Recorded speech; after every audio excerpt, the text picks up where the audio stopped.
Welcome back, everyone, to a new story. We really hope you enjoy it. My body had changed completely, no longer a boy's frame, but a girl's, trembling under the blankets. It started with the sheets. That's the first thing I remember, the cotton. Usually a familiar, slightly coarse presence against my skin. Felt alien. It was like I had developed 1,000 new nerve endings overnight. Every crease in the fabric, every subtle shift as I moved, sent a ripple of sensation across my body that was so vivid, so intense, it was almost alarming. I lay perfectly still, my eyes still closed, trying to diagnose the feeling. Was I sick? A fever? Maybe that would explain the heightened sensitivity. My heart was thudding against my ribs with a frantic, unsteady rhythm. I took a slow breath, trying to calm it, but the air itself felt different in my lungs, filling a space that seemed subtly reshaped. I cautiously moved a hand, planning to press it against my forehead to check for a temperature, but the hand that emerged from under the covers wasn't quite mine. It looked like my hand. Yes, same long fingers, same scar on the knuckle from when I fell off my bike in 8th grade, but the skin, it was smoother, softer. The palm, when I turned it over, was warm and pliant in a way that felt foreign.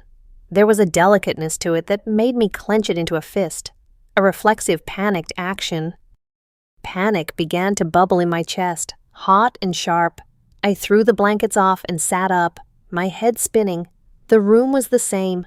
My posters were still on the wall, bands you've probably never heard of. Video game art, my worn-out hoodie was slung over the desk chair. Everything was normal, except me. I was wearing an old, oversized t-shirt and boxer shorts, my usual sleepwear, but they didn't hang on me the right way. The loose collar of the shirt seemed to drape across my collarbones with an unfamiliar grace. The air from the open window felt impossibly cold against my legs, making the fine hair stand on end. When I swung my legs over the side of the bed, the movement felt less clumsy, more fluid. My feet hit the cold wood floor, and I stood up, swaying slightly. I wrapped my arms around myself, a primal instinct to hide, to contain whatever was happening. The hoodie, I needed the hoodie. It was my armor, my uniform. I stumbled over to the chair and pulled it on. It was huge on me, which was how I liked it. But the feeling of the fleece lining against my skin was overwhelming. It wasn't just fabric. It was a texture, a presence, a distinct sensation that my brain was processing in excruciating detail. "What is happening to me?" I whispered, the sound of my own voice startling me. It was my voice, but pitched a little higher, softer around the edges. A terrifying thought wormed its way into my mind. Had I been drugged? Poisoned? Was this some kind of bizarre allergic reaction? My thoughts were a chaotic storm of improbable scenarios, each one more frightening than the last. I had to see. I had to know what I was looking at. I stumbled out of my bedroom and down the short hall to the bathroom, my heart hammering a frantic rhythm against my sternum. I didn't dare look down at my own body. My eyes were fixed on the closed bathroom door as if it were a portal to another dimension. My hand, that strangely soft hand, trembled as it reached for the doorknob. The fluorescent light flickered on with a hum, buzzing in the sudden, deafening silence. I stood before the mirror, my knuckles white as I gripped the edge of the sink, and forced myself to look up. And then I just stopped.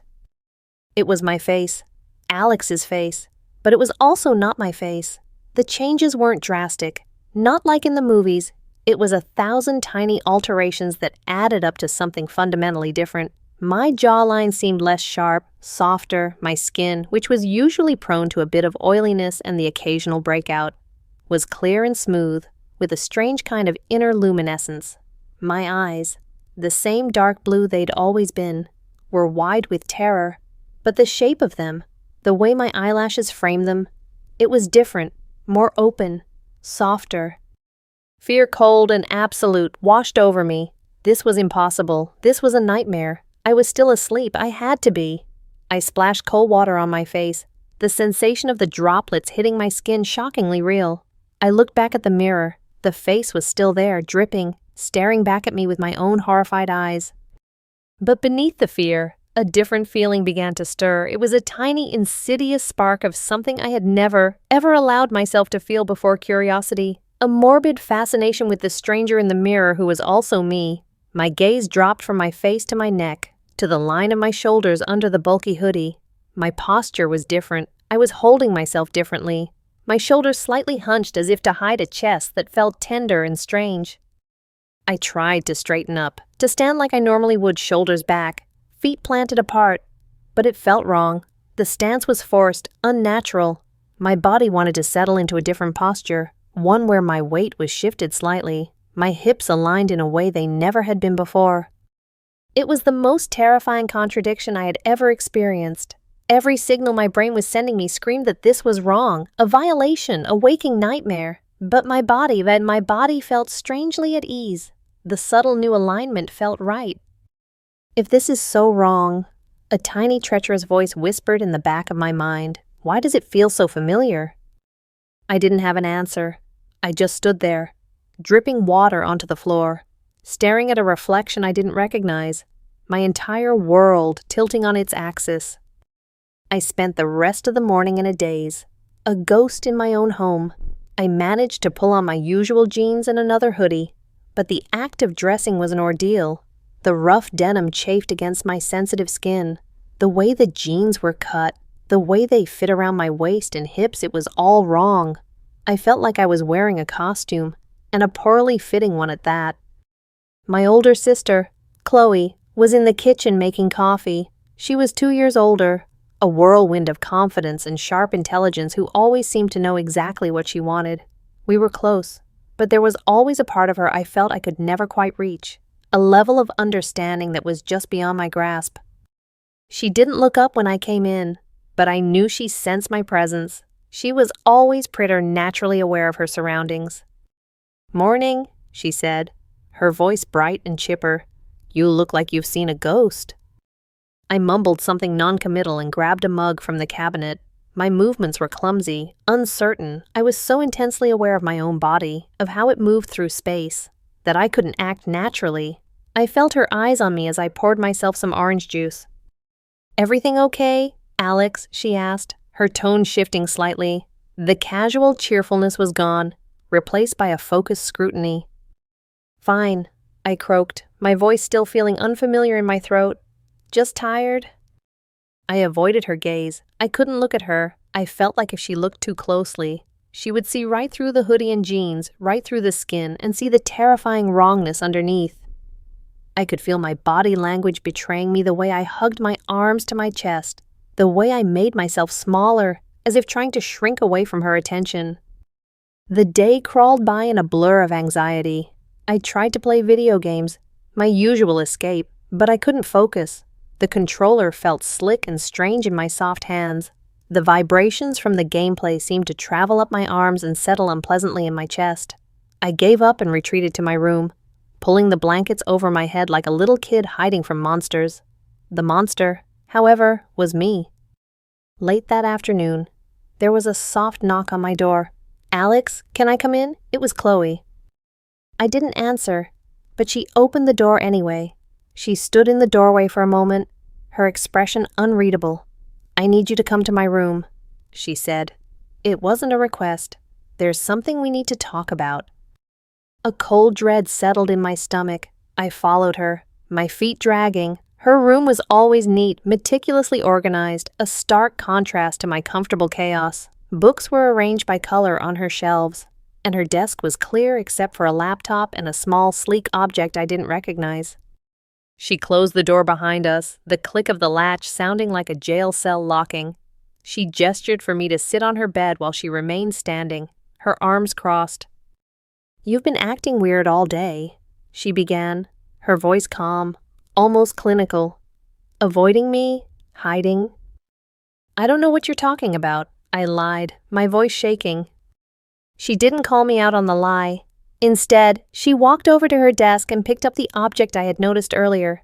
It was a small metallic remote, no bigger than a car key fob. It was minimalist and silver, with a single, smooth, dark button in the center. She held it up. "Do you know what this is?" she asked. I shook my head, my eyes wide. "I call it the Harmony Remote," she said, her voice dropping to an almost conspiratorial whisper. "It's a prototype, something a friend of mine in biotech is working on. It uses low-frequency resonance waves to influence hormonal and neurological signals, to create a sense of balance, harmony, powerful. My blood ran cold. The words didn't all make sense, but I understood the implication. Hormonal signals, neurological signals, change. "What did you do?" I asked, my voice barely audible. "I just wanted to help, Alex," she said, and for the first time, a note of desperation entered her voice. "I see how you are. You're always so withdrawn, so uncomfortable in your own skin. You hide under these giant clothes and you never look anyone in the eye. I thought maybe this could help you feel more comfortable, more yourself." The air left my lungs in a rush. A torrent of emotions, betrayal, rage, violation crashed over me. "You did this to me," I finally yelled, scrambling off the bed to my feet. "You did this to my body without my permission. Are you insane?"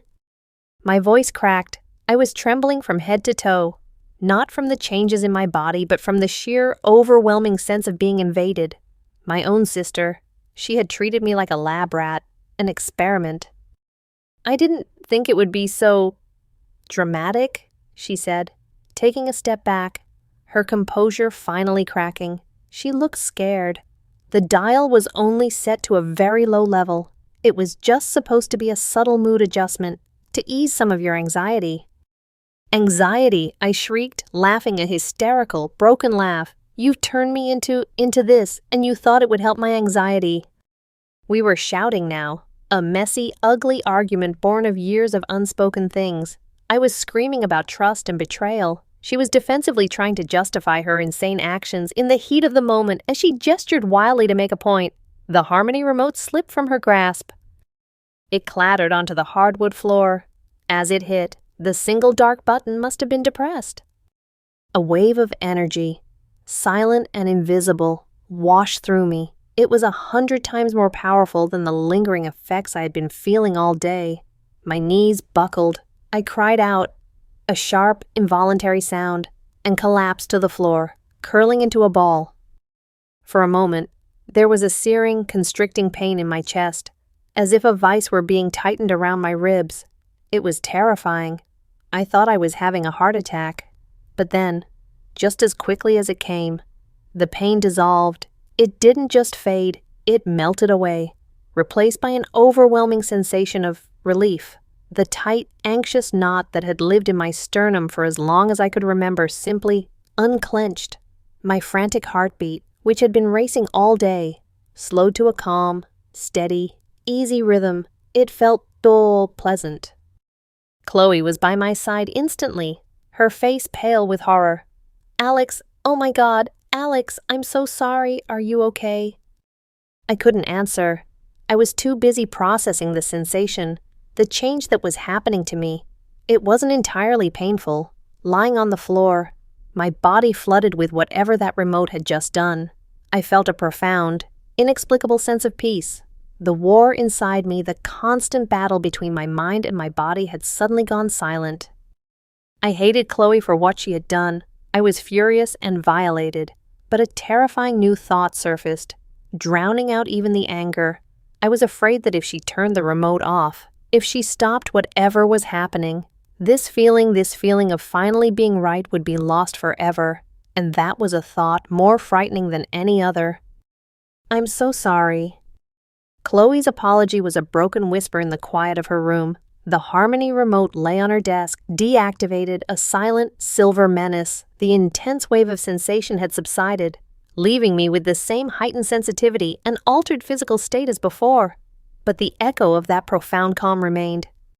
I was sitting on the floor, my back against her bed, hugging my knees to my chest. The anger had burned itself out, leaving behind a landscape of exhaustion and confusion. "You can't just do that to people."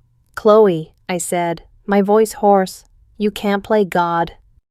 "I know," she said, her eyes filled with genuine remorse. "It was stupid, it was arrogant and awful, and I will never forgive myself for scaring you like that. I saw something in you. Alex, a disconnect, and I thought I had a shortcut to fix it. I was wrong." We sat in silence for a long time. The unspoken question that had been haunting me all day finally bubbled to the surface, raw and terrifying. What if some of it didn't feel wrong, I asked, so quietly I wasn't sure if I'd said it aloud. Chloe looked at me, her expression softening with an understanding that surprised me. What do you mean? The feeling, I struggled to explain. After the remote fell, that piece, my body, it feels wrong, but it also feels right. I don't understand. Chloe didn't speak for a moment. She seemed to be choosing her next words very carefully. Maybe, she said gently, you've just never let yourself feel what was right before.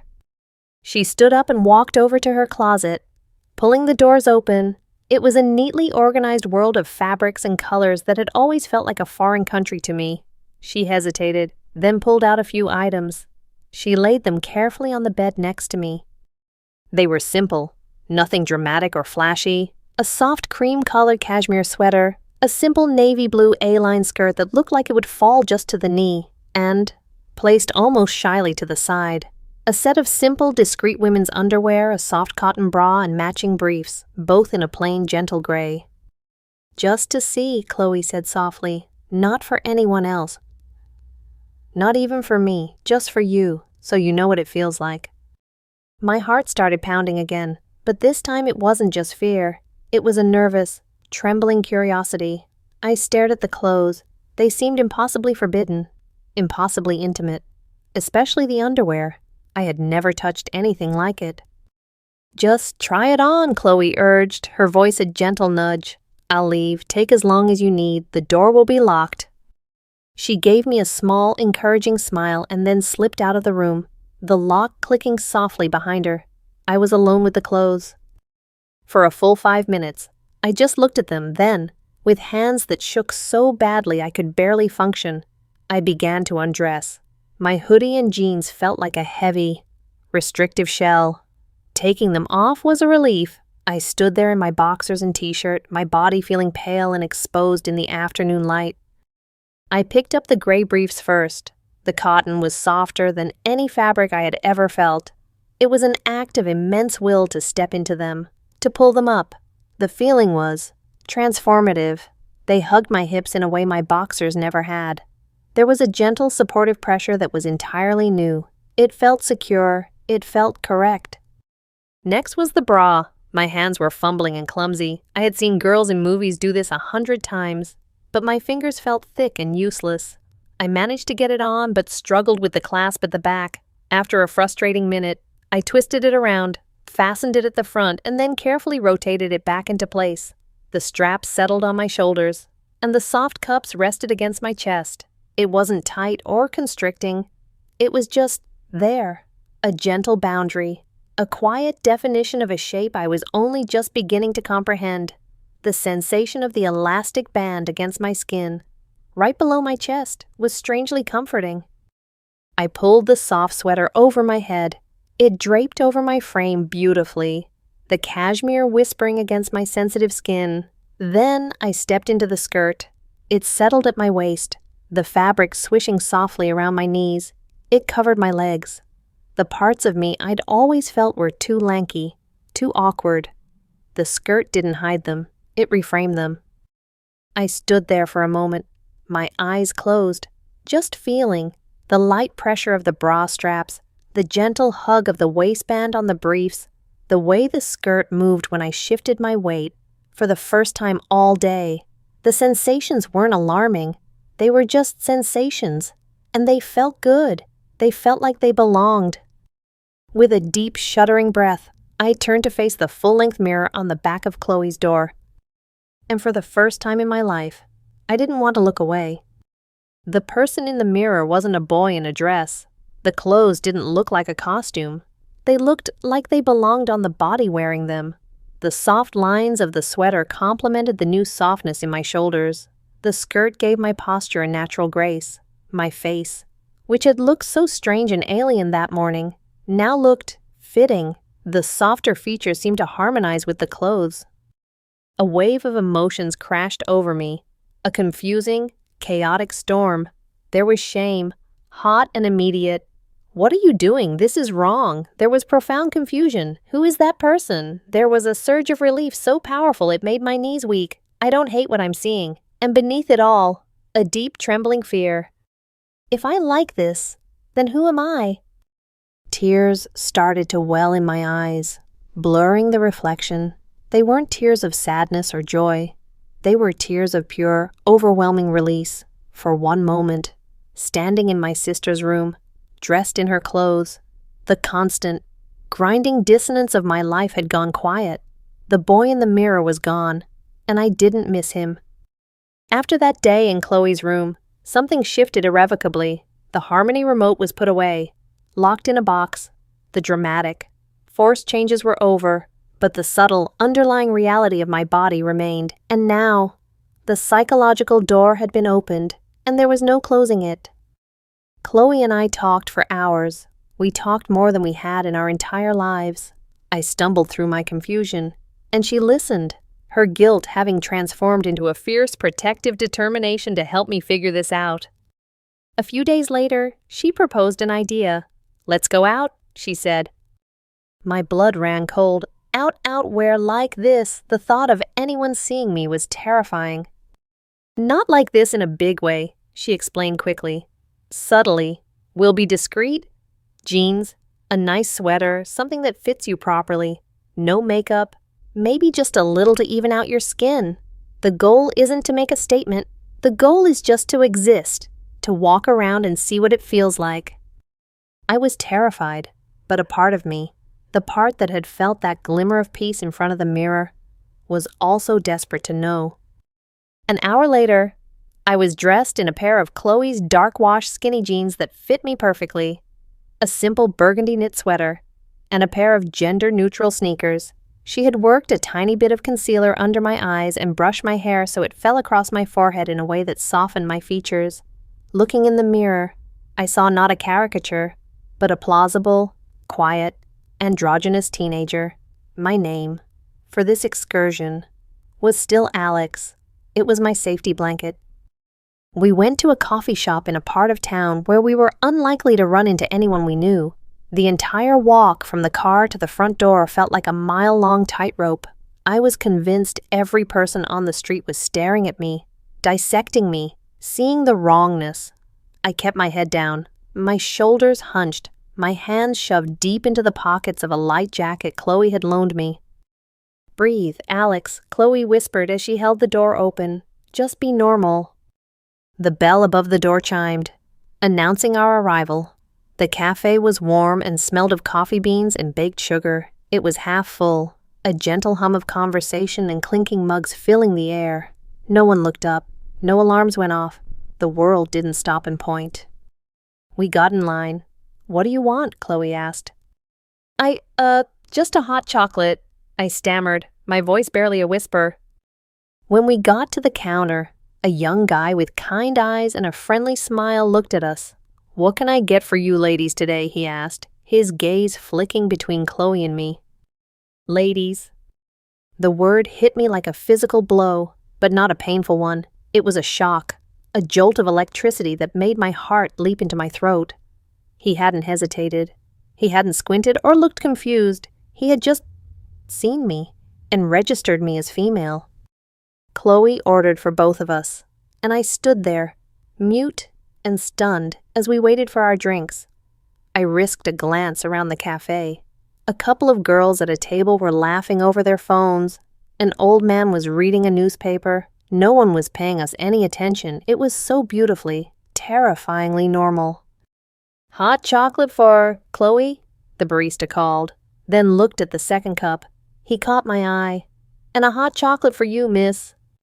He slid the cup across the counter towards me, and his eyes lingered on mine for a second longer than necessary.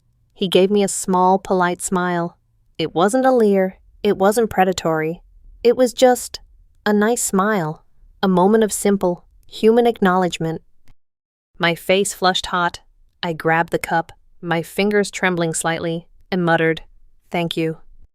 We found a small table in the corner. I cradled the warm mug in my hands, trying to process what had just happened. It was nothing. It was everything. A few minutes later, A girl from one of the nearby tables got up to leave. As she passed us, she paused for a fraction of a second. "Hey, sorry to bother you," she said, looking at me. "I just wanted to say I really love your sweater. The color is great." I stared at her, speechless. "Oh, thanks." I managed to get out. She smiled. "You're welcome. Have a good one." And then she was gone. Chloe was watching me, a small, knowing look on her face. "See," she said softly. I couldn't speak. I just looked down into my cup. A compliment, a friendly smile, being called Miss. These were such small, everyday things. But for me, they were monumental. They were the first external proof that the person I saw in the mirror, the person I was so scared of, could actually exist in the world. She wasn't a monster. She wasn't a freak. She was just a person who could be offered a kind word in a coffee shop. A wave of lightness washed over me, a giddiness that was entirely new. It wasn't the profound, chemically induced peace from the remote. This was different. This was real. This was the feeling of being seen, truly seen for the first time. The fear was still there, a low hum beneath the surface, but for the first time, it was accompanied by a fragile, fluttering hope. Maybe, I thought, taking a sip of the sweet, warm chocolate, maybe I can exist in this shape after all.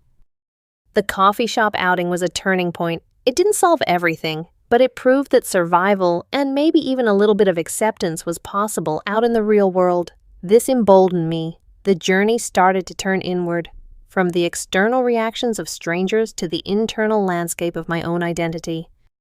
We spent a lot of time in Chloe's room, which had become my sanctuary. It was the one place where I could experiment without fear. One evening, as I was trying on one of her blouses, wrestling with the unfamiliar buttons, she asked a question that stopped me cold. "If you could choose," she said, her tone gentle and serious, "if you could start over right now and pick any name in the world for yourself, what would you want to be called?" The question hung in the air between us. A name? It seemed like such a simple thing, but it was monumental. Alex was my shield, my connection to the past, to the boy everyone thought I was. But it was also the name of the person who had always felt so uncomfortable, so disconnected. To choose a new name felt like a betrayal, but also like a liberation.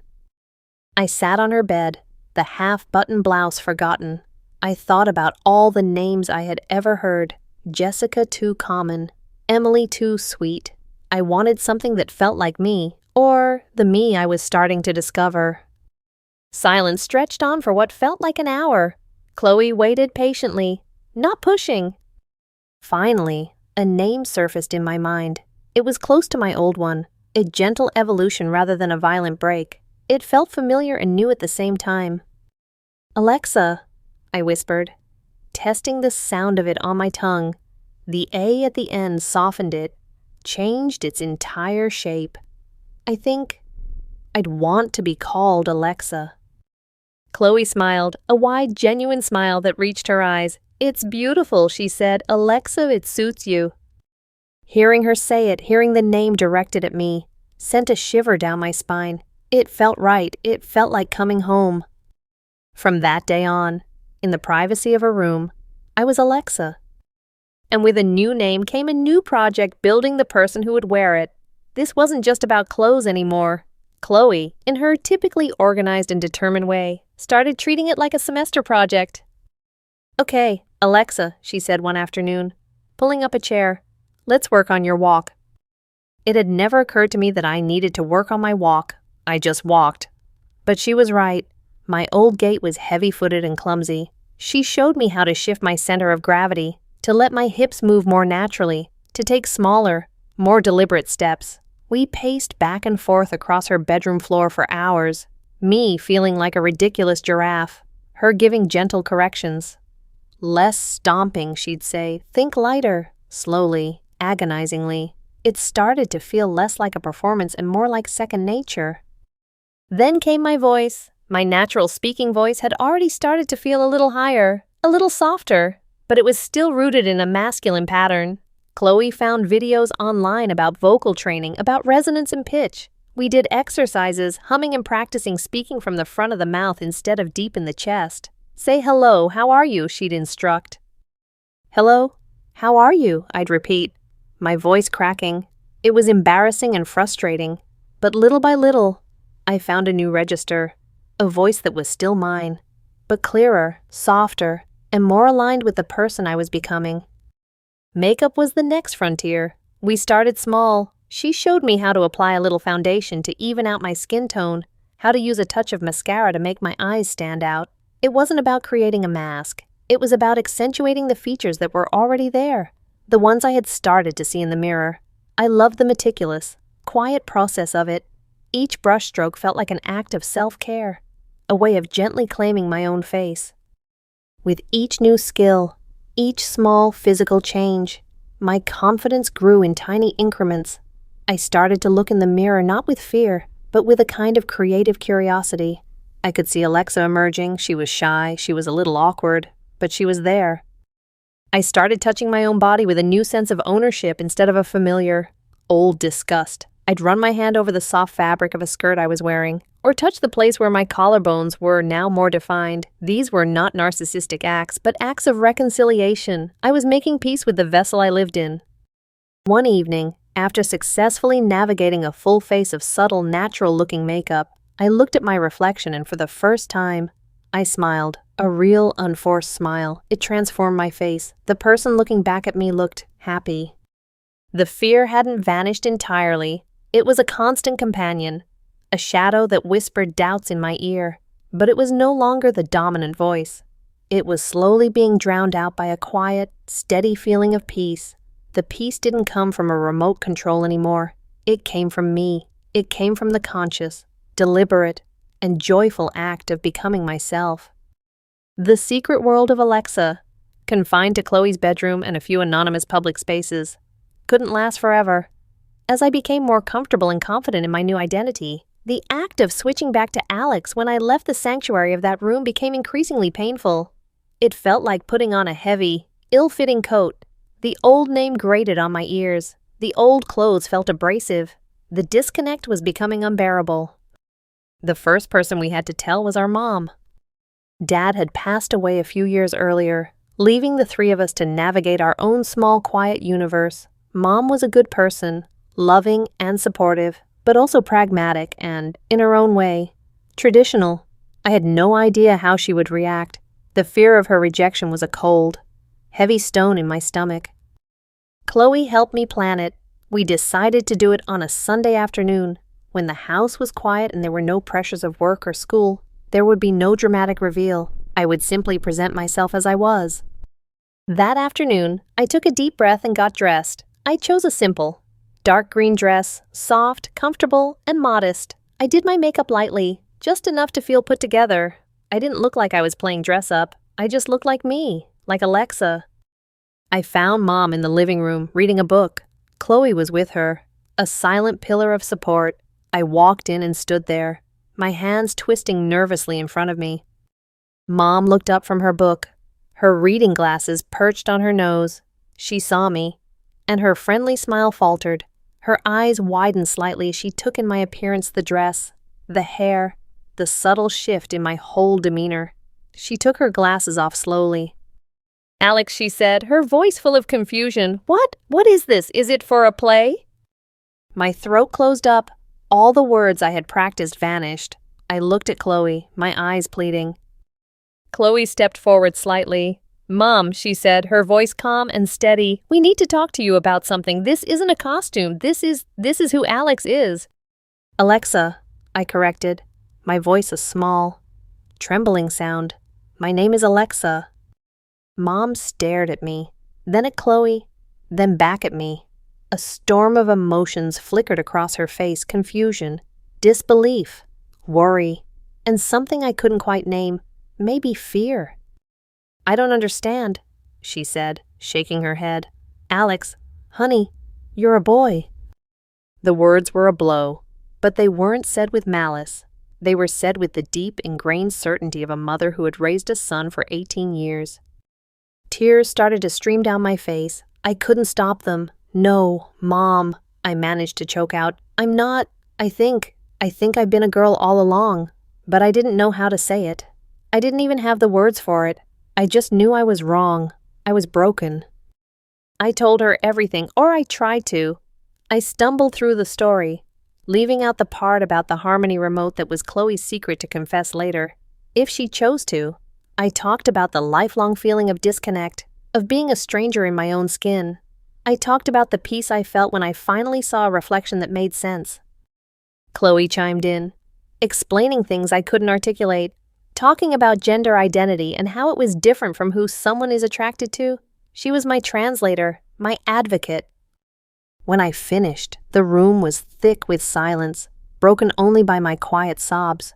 Mom just sat there, her face pale, her hands clasped tightly in her lap. She didn't yell. She didn't say I was a sinner or an abomination, but she didn't run over and hug me either. She just looked lost. I need some time to think, she said finally. Her voice strained. She stood up, not looking at either of us, and walked out of the room, heading upstairs. Her silence was terrifying. For the next few days, the house was tense. Mom was polite but distant. She called me Alex. She didn't comment on my clothes, which I continued to wear around the house, too emotionally exhausted to switch back. It was a cold, unspoken standoff. But then, small things started to change. One morning, I came down for breakfast, wearing a simple skirt and sweater. Mom was at the stove, making pancakes.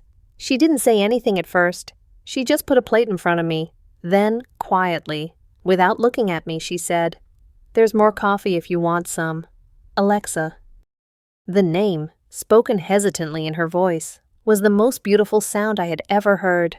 Tears pricked my eyes, but this time, they were tears of relief. It wasn't a magic fix. There were still hard conversations. There were questions she didn't know how to ask and answers I didn't know how to give. But that one word was the beginning. It was the crack in the dam of her confusion, letting acceptance begin to trickle through.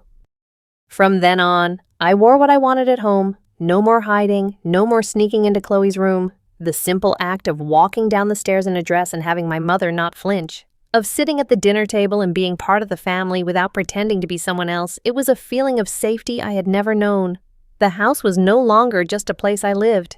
It was finally starting to feel like home. The acceptance at home, however fragile, was the foundation I needed to begin the real work. The Harmony remote had been a bizarre, unnatural catalyst, a sci-fi shortcut that had ripped a door off its hinges. But I knew that true. Lasting change couldn't come from a gadget. It had to come from me. It had to be conscious, deliberate, and authentic. Chloe, ever the researcher, found a gender therapist in the city, someone who specialized in working with young people. My first appointment was one of the most terrifying and liberating hours of my life. I sat across from a kind, gentle woman named Dr. Evans, and for the first time, I told my story to a complete stranger. I told her about the lifelong feeling of wrongness, the persistent static between my brain and my body. I told her about the moment in front of the mirror, the shock of recognition. I even, after a few sessions, told her the strange, unbelievable story of the remote. She listened without judgment, her expression calm and reassuring. She gave me a language for my feelings. Words like gender dysphoria replaced my vague feelings of being broken. She explained that what I was feeling wasn't crazy or monstrous. It was a known, documented human experience. To have my entire life's confusion validated and named was like being given a map after being lost in the woods for years. The therapy became my anchor. It was a space where I could untangle the knots of fear, shame, and excitement without worrying about protecting anyone else's feelings. It was all about me, about my journey. With Dr. Evans' guidance, I began to explore the possibility of a medical transition. This wasn't about a remote control instantly rewriting my biology. This was about making a conscious choice to align my body with my identity through hormone replacement therapy, or HRT. The decision was immense. It meant permanent changes. It meant facing a world that wasn't always kind, but the alternative, going back to living as Alex. Pretending to be a boy was no longer an option. That wasn't living. It was a slow-motion suicide of the soul. My mom came with me to the endocrinologist. She was still learning, still struggling, but she showed up. She held my hand in the waiting room, and when the doctor explained the effects of estrogen, the softening of the skin, the redistribution of body fat, The potential for breast development, she squeezed it tight. I could feel her fear, but I could also feel her love. Starting HRT was a quiet, almost anticlimactic moment. It wasn't a flash of light, it was a tiny patch I placed on my skin, a silent promise I was making to myself. The changes were slow, incremental, unfolding over weeks and months. It was a second puberty, but this time, it felt right. I watched, fascinated. As my skin grew even softer, I saw subtle shifts in the shape of my face, my cheeks filling out slightly. My emotions felt closer to the surface, more accessible. I could cry more easily, not just from sadness, but from joy and beauty, too. Each small change was a confirmation, a whisper from my body saying, yes, this is right. This is who we are.